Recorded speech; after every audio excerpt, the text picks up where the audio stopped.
Singkatnya, apakah semua orang puasa pasti bertakwa? Ya, tanyakan Al-Quran. Apa jawaban Allah di Al-Quran? Dijawab langsung di ayat Siyam. Al-Baqarah ayat 183. Ya ayyuhalladzina amanu kutiba alaikumus kama kutiba alal ladzina min la'allakum. Nah, kalimat tattaqun itu diawali dengan kata la'allakum. La'alla itu namanya harfu taraji. Saya ulang ya, di ilmu nahwu la'alla disebut harfu taraji. Al-Imam As-Suyuti berkomentar begini.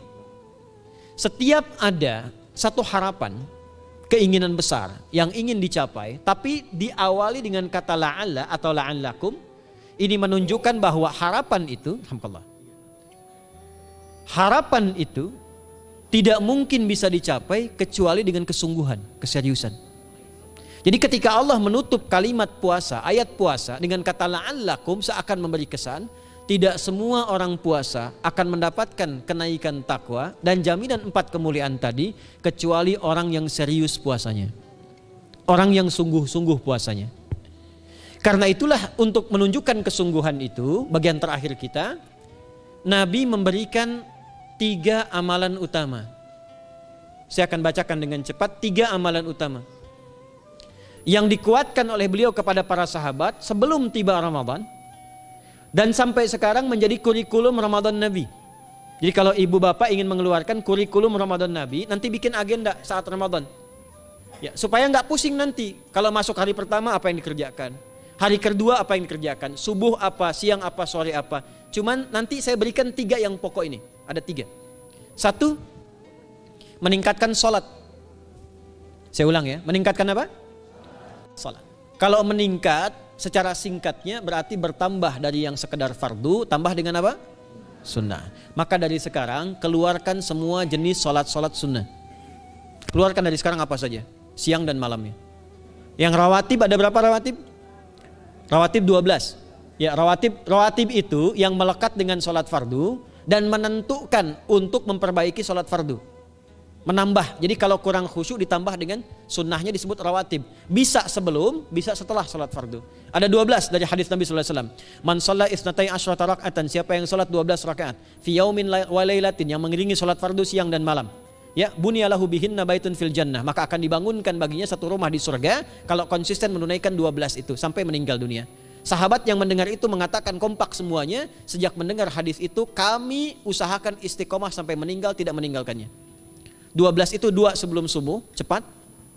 4 sebelum zuhur, 2 setelah zuhur, 2 setelah maghrib, 2 setelah isya. 2 rakaat sebelum subuh, 4 rakaat sebelum zuhur. Kalau nggak bisa 4 rakaat karena terbatas waktunya, boleh 2 rakaat khusus untuk sebelum zuhur. Kalau nggak bisa 4, boleh berapa? 2. Dalilnya hadis Ibnu Umar radhiyallahu taala anhuma. Kata beliau, hafidtu asyra rakaatin, saya hafal 10 rakaat dari Nabi sallallahu alaihi wasallam salat sunnah. Maka menyebutkan sebelum zuhur 2 rakaat. Baik, jadi 12 ya. 2 sebelum subuh, 4 sebelum zuhur, 2 setelah zuhur, 2 setelah maghrib, 2 setelah isya. Ini yang disebut dengan rawatib. Jamak dari kata ratib. Di luar ini mutlak.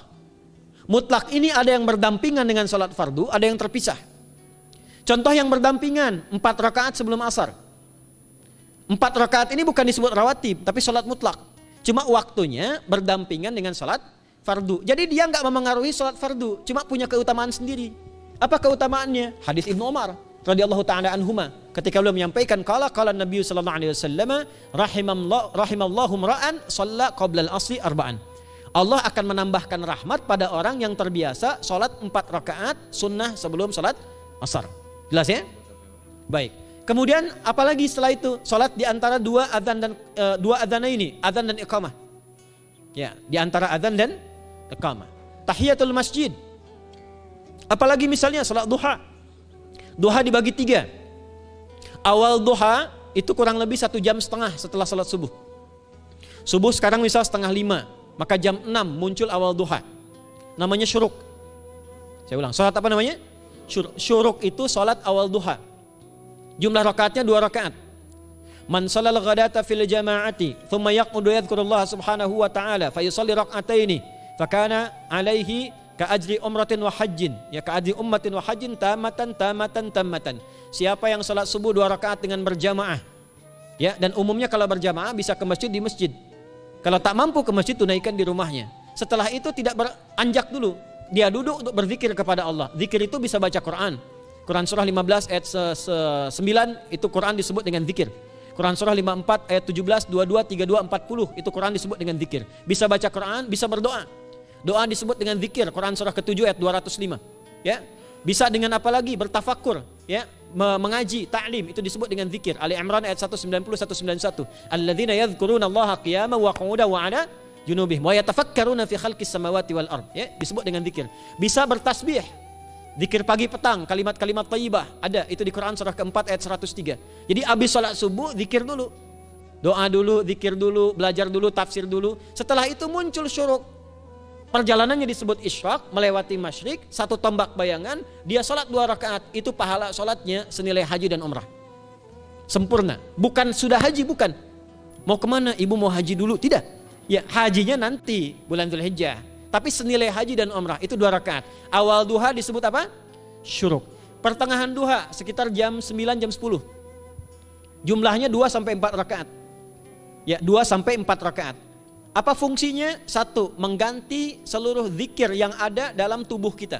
Mata berzikir, telinga berzikir, lisan berzikir, bisa diganti dengan 2 rakaat duha. Itu waktunya pertengahan duha. Kurang lebih dari jam 8, 9, 10 lah, kurang lebih 3 jam itu. Ya. Yang kedua, bisa menghambat atau menghentikan, menahan satu musibah umum. Misal ada kebanjiran nih atau macet nih. Orang-orang kena macet. Bapak yang biasa sholat duha pertengahan itu tiba-tiba ditolong oleh Allah, dibebaskan. Tiba-tiba ada orang datang, Pak lewat sini di sana macet. Atau dibimbing ada kontraflow. Itu manfaatnya duha tuh. Yang pertengahan. Yang terakhir adalah akhir duha. Sekitar jam 10 sampai jam 11 menjelang ke zuhur. Ya, akhir duha itu jumlahnya dari 2 bisa 4 sampai 8 rakaat. Di antara manfaatnya bisa mempermudah datangnya rezeki dengan izin Allah Subhanahu wa taala ketika ikhtiar. Itu duha.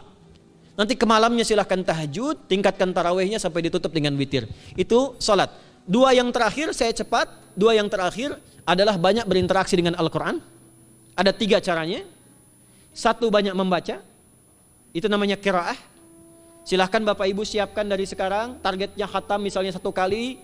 Berapa juz? 30 juz. Kalau mau gampang bagi 30. Berarti 1 hari berapa? 1 juz. Paling gampang lagi supaya nggak capek ngajinya, supaya nggak capek. Bagi 1 juz 5 waktu sholat. Contoh, juz pertama itu Al-Baqarah plus Al-Fatihah. Al-Fatihah saya nggak hitung lah karena sudah hafal ya. Al-Baqarah itu 141 ayat, juz pertama. Bagi 5, 28. Jadi setiap ketemu waktu sholat, bagi 2 lagi. 28 bagi 2 berapa? 14. Sebelum sholat baca 14 ayat, setelah sholat baca 14 ayat. Itu 14 ayat tuh paling-paling nggak nyampe 5 menit Bu Pak. Kalau investasi 10 menit setiap waktu sholat bagi 2 kita baca 14 ayat, itu insya Allah selesai Ramadan khatam Quran. Itu udah rumus. Ya, tidak cukup dengan amin, siapkan dari sekarang. Siapkan. Ya. Kemudian mengkaji, kajian, tilawah. Itu tilawah itu di hadis Muslim pahalanya banyak. Ya, majtama'a qaumun fi baitin min buyutillahi. Ya, kita ngajinya Quran hadis ya, biar ya, lebih kuat dalilnya. Majtama'a qaumun fi baitin min buyutillahi yatsluna kitaballahi wa yatadarasuna fima bainahum. Ya, siapa yang bisa tilawah Quran, ngaji, tafsir, keluarkan misalnya untuk Ramadan 10 hari saya pengen tahu Al-Fatihah. Itu ketika dilakukan punya 4 keutamaan. 1, ghasyiyatuhum rahmah. Selama ngaji rahmat Allah dibentangkan. Kalau pengen doa cepat dikabulkan, kalau istighfar diampuni. Yang kedua, awas ini nazalat alaihimus sakinah, diberikan ketenangan dalam jiwa. Bapak Ibu pengen di rumah tangga nyari sakinah, isi dengan Quran di rumah. Amalan terakhir infak. Ya, hadisnya dari Ibnu Abbas, Ibnu Abbas radhiyallahu taala anhuma, qala, ya, beliau mengatakan kana Nabi sallallahu alaihi wasallam ajwadan nas wa ajwadu ma yakunu fi Ramadan. Adalah Nabi sallallahu alaihi wasallam itu orang yang sangat luar biasa dermawan dan lembut. Dan bertambah dermawan lagi ketika tiba Ramadan. Apa yang dilakukan Nabi? Mensupport sahabat, siapapun yang punya anggaran untuk infak, disiapkan sebelum Ramadan. Jangan berpikir banyak Bu. Yang penting ada anggaran, 30.000 nggak ada masalah. Setiap hari 1.000, tidak harus uang, makanan. Pernah dengar hadis ini nggak? Siapa yang memfasilitasi bukaan orang puasa, walaupun dengan sebiji kurma dan sehirup air, maka dia mendapatkan pahala seperti orang puasa itu tanpa dikurangi sedikit pun. Ada? Hadisnya sahih di At-Tirmidzi. Tapi bukan berarti nyari kurma ke Tanah Abang setiap hari 1.